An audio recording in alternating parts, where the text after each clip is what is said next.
Bismillahirrahmanirrahim. Assalamualaikum warahmatullahi wabarakatuh. Alhamdulillah. Alhamdulillahi rabbil alamin. Wabihi nasta'inu wa ala umur dunya waddin. Ashhadu an la ilaha illallah wahdahu la syarikalah. Wa ashhadu anna Muhammadan abduhu wa rasuluh. Amma ba'd. Bismillahirrahmanirrahim.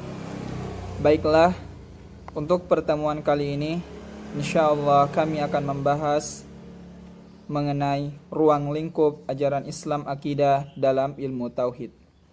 Yang pertama, perlu kita ketahui bahwasanya apa definisi, apa yang dimaksud dengan tauhid itu sendiri. Baiklah, kami akan membahas mengenai pengertian tauhid menurut para ahli. Yang pertama, menurut Syekh Muhammad Abduh, tauhid adalah suatu ilmu yang membahas tentang wujud Allah, sifat-sifat yang wajib tetap padanya, sifat-sifat yang boleh disifatkan kepadanya, dan tentang sifat-sifat yang sama sekali yang wajib dilenyatkan padanya. Kemudian yang kedua, menurut Prof. M. Tahir Andi Muin, bahwasanya tauhid ialah ilmu yang menyelidiki dan membahas soal yang wajib, mustahil dan yang jaiz bagi Allah serta sekalian utusan-utusannya. Kemudian yang terakhir, menurut Ibnu Khaldun, bahwasanya tauhid ialah ilmu yang berisi alasan-alasan dari akidah keimanan dengan dalil-dalil akliyah dan berisi pula alasan-alasan bantahan terhadap orang-orang yang menyelewengkan akidah salaf dan ahli sunnah. Nah, itulah tadi beberapa pengertian menurut para ahli. Sekarang selanjutnya kita beralih ke macam-macam tauhid. Apa saja macam-macam tauhid? Yang pertama, perlu kita ketahui bahwasanya tauhid rububiyah. Tauhid rububiyah ini ialah meyakini Allah sebagai satu-satunya Tuhan yang mencipta dan memelihara alam semesta ini. Kemudian selanjutnya ada yang dikatakan tauhid uluhiyah. Nah, tauhid uluhiyah ini artinya meyakini Allah sebagai satu-satunya Tuhan yang wajib disembah. Kemudian selanjutnya ada yang dinamakan tauhid asma wa sifat. Apa tauhid asma wa sifat ini? Ialah beriman terhadap segala apa yang terkandung dalam Al-Quranul Karim dan hadis sahih tentang sifat-sifat Allah Subhanahu wa ta'ala yang berasal dari penyifatan Allah atas zatnya atau penyifatan Rasulullah sallallahu alaihi wasallam. Dan terakhir, perlu kita ketahui bahwasanya ada yang dikatakan dengan tauhid mulkiyah. Nah, tauhid mulkiyah ini ataupun biasa kita sebut dengan tauhid hakimiyah yang istilah baru, ialah apabila yang dimaksud dengan kekuasaan, segala kekuasaan Allah Azza wa Jalla, maka hal ini sudah masuk ke dalam kandungan tauhid rububiyah.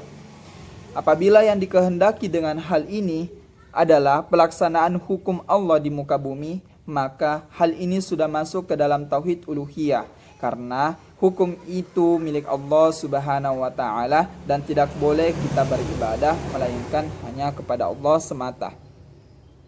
Nah, baiklah, itu tadi macam-macam tauhid yang telah kita bahas, ada 4 macam. Kemudian kita pindah ke pembahasan bahaya penyimpangan akidah. Nah, pada pembahasan bahaya penyimpangan akidah ini ada beberapa poin yang perlu kita ketahui. Ada 7 poin, diantaranya ialah yang pertama, tidak menguasainya pemahaman akidah yang benar karena kurangnya pengertian dan perhatian. Kemudian yang kedua, fanatik kepada peninggalan adat dan keturunan.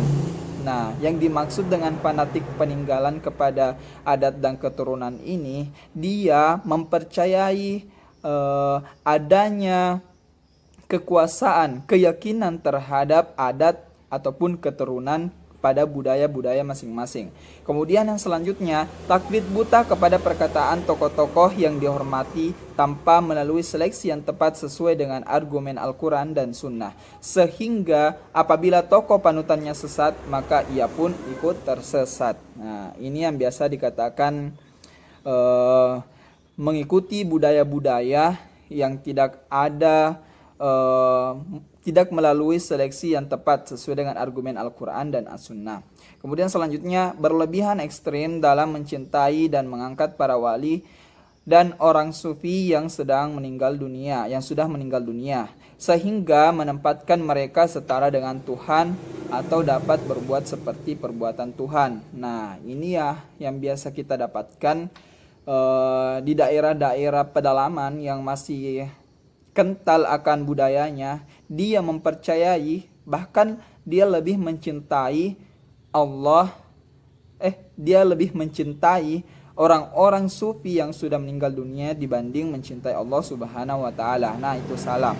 Kemudian selanjutnya, lengah dan acuh tak acuh dalam mengkaji ajaran Islam disebabkan silau terhadap peradaban barat yang materialistik itu.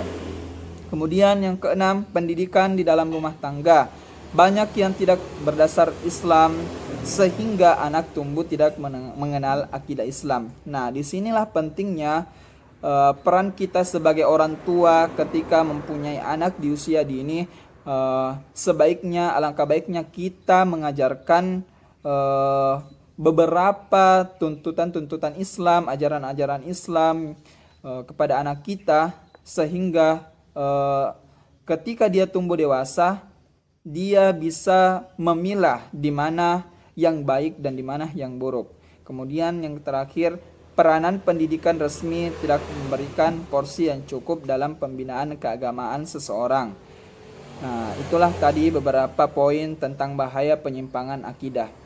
Selanjutnya, perlu kita ketahui bahwasanya di dalam Islam itu ada yang dikatakan dengan syirik. Nah, inilah keterkaitan akidah kita, keterkaitan tauhid kita, sehingga kita perlu mengkaji, kita perlu mengetahui apa sebenarnya yang dimaksud dengan syirik tersebut. Yang pertama, kita perlu mengetahui syirik itu ialah menyekutukan Allah atau mempercayai bahwa ada kekuatan lain selain kekuatan Allah yang dapat menentukan sesuatu.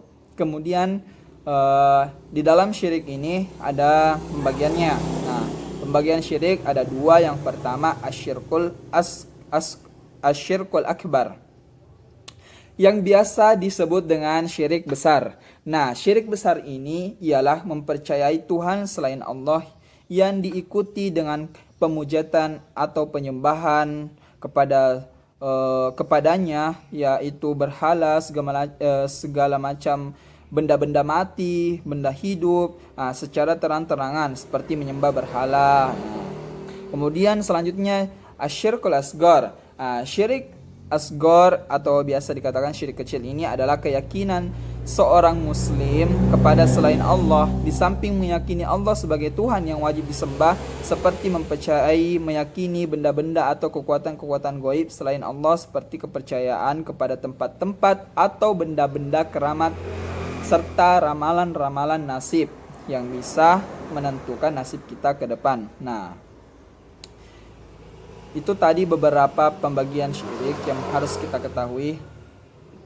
Kemudian selain itu perlu kita mengetahui adanya bahaya syirik itu sendiri. Yang pertama, yang perlu kita ketahui bahwasanya syirik ini selain merusak iman dan amal, juga membahayakan kepada diri dan masyarakat.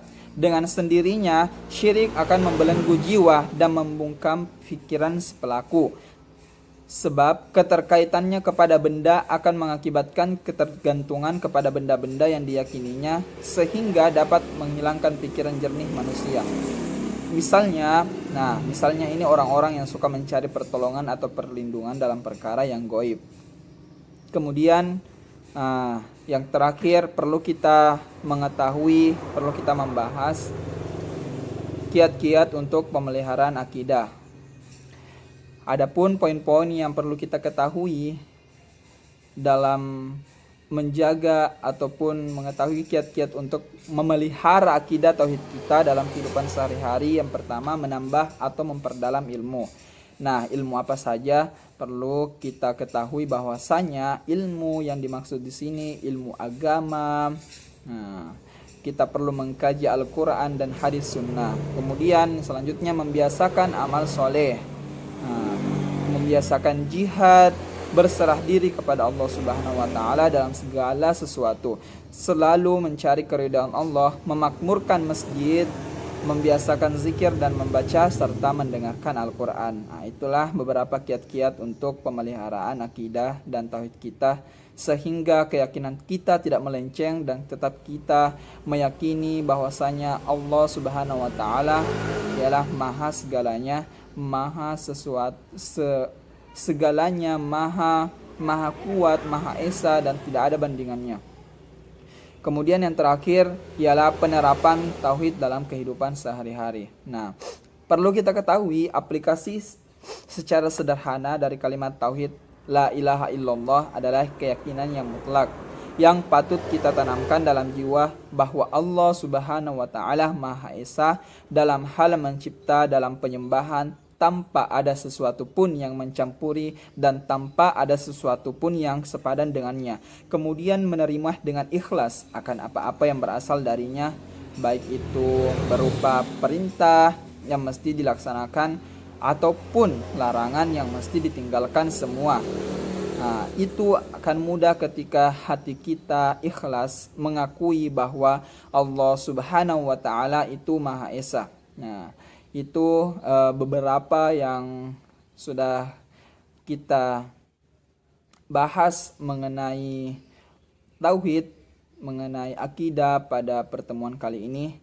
Dan semoga apa yang telah kita bahas pada pertemuan kali ini insya Allah dapat membuah hasil dan dapat menjadi dasar, dapat menjadi benteng temeng kita dalam kehidupan sehari-hari, sehingga akidah dan keyakinan kita tidak melenceng sesuai dengan Al-Quran dan hadis sunnah.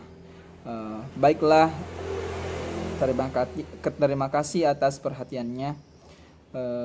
Syukron jazakumullah khairan katsira. Assalamualaikum warahmatullahi wabarakatuh.